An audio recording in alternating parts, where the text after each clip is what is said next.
میرے محبوب تشریف لائے، بڑی باتیں حضور نے صحابہ کو سنائی، بڑی باتیں۔ علامہ اسماعیل حقی فرمایا کرتے تھے اللہ نے اپنے نبی سے 90,000 باتیں کی۔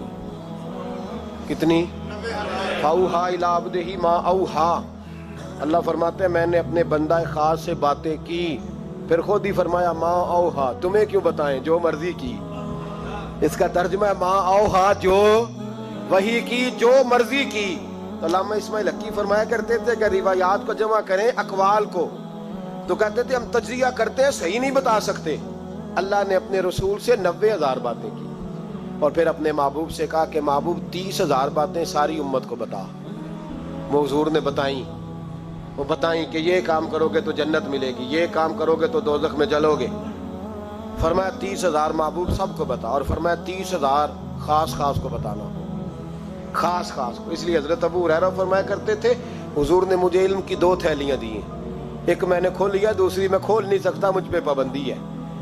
تو فرمایا خاص خاص کو بتانا، اور 30,000 باتیں ایسی ہیں جو کہا محبوب کسی کو نہیں بتانی، وہ تیرا میرا راز ہے، وہ تیرا میرا۔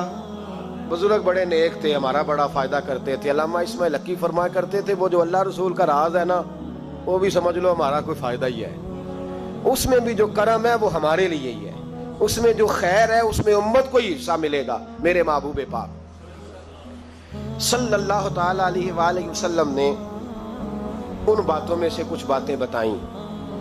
جب انسان پر محویت طاری ہوتی ہے نا، محویت، تو بہت ساری چیزیں وہ بھول جاتا ہے، بہت ساری چیزیں۔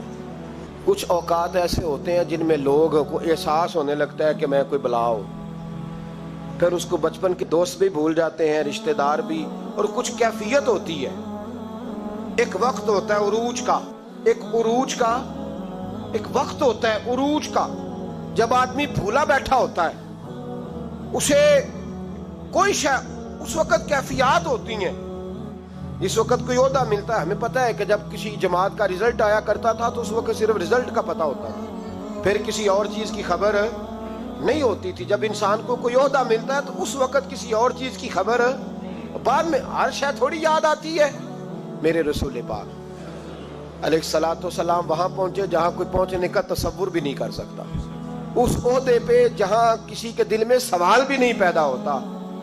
حضرت موسیٰ نے تو ایک تجلی دیکھی تو بے ہوش ہو گئے، اور حضور فرمانے لگے میرے دائیں بائیں تجلیاں ہی تجلیاں تھیں، نور ہی نور تھا، آگے پیچھے دائیں بائیں۔ اور فرمایا رب کریم نے مجھے اپنے حریم خاص میں بلایا، اور پھر میں نے اپنے رب کی حمد کی، اور میرے رب نے مجھ پہ درود بھیجا۔ اب محبوب فرمانے لگے بڑی باتیں ہوئیں، پھر رب کریم نے کہا او میرے محبوب کے غلاموں، یقین کرو ہم سب کا شکریہ ادا کرتے ہیں، ہم نبی پاک کا شکریہ اگر ادا کر نہیں نہ سکتے تو ہم کوشش بھی نہیں کرتے، اتنا تو ہونا کہ 200-400 بار درود شریف ہی روز پڑھ لیں۔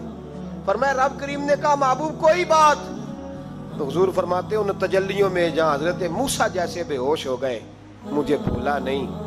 میں نے کہا مولا میری امت پہ رحم فرما، اے اللہ میری امت پہ۔ حضور فرماتے ہیں رب کریم نے کہا 70,000 بغیر حساب کتاب بخش دوں گا۔ میں نے کہا یا اللہ تھوڑے ہیں۔ فرمایا ہر رمضان کی رات میں 70,000 بخش دیا کروں گا۔ مولا تھوڑے ہیں، لیلۃ القدر آئے گی تو جتنے پیچھے بخشے ملا کے بخش دوں گا۔ یا اللہ تھوڑے۔ کوئی نہیں اتنا کسی کے لیے بحث کرتا، کوئی نہیں اتنا کسی کے لیے گفتگو کرتا، کون ہے بس ٹھیک ہے سفارش کر دی، میں نے ٹیلی فون کر دیا، مجھ سے جھکا نہیں جاتا، لوگ اتنا ہی کہتے ہیں۔ لیکن محبوب فرماتے ہیں میں نے عرض کی مولا زیادہ کر، تو کہتے رب کریم نے رحمت سے فرمایا، کہا محبوب چل سودا کر لے، آدھی امت کا میں حساب ہی نہیں لیتا، بغیر حساب کتاب بخش دوں گا، چل آدھی کا تو حساب کرنے دینا، آدھی کا۔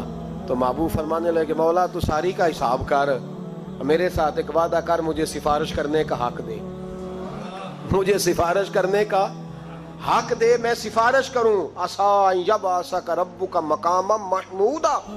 تو پھر رب کریم نے فرمایا محبوب جا میں تجھے مقام محمود عطا کروں گا، تو وہاں کھڑے ہو کے بات کرنا۔ میرے رسول فرماتے ہیں پھر وعدہ ہوا وَلَسَوْفَ يُعْطِيكَ رَبُّكَ فَتَرْضَىٰ، محبوب رب آپ کو اتنا دے گا کہ آپ راضی ہو جائیں گے۔ اور مسلم میں لفظ ہیں، خوش ہونے والی بات سنا رہا ہوں، مسلم میں لفظ ہیں۔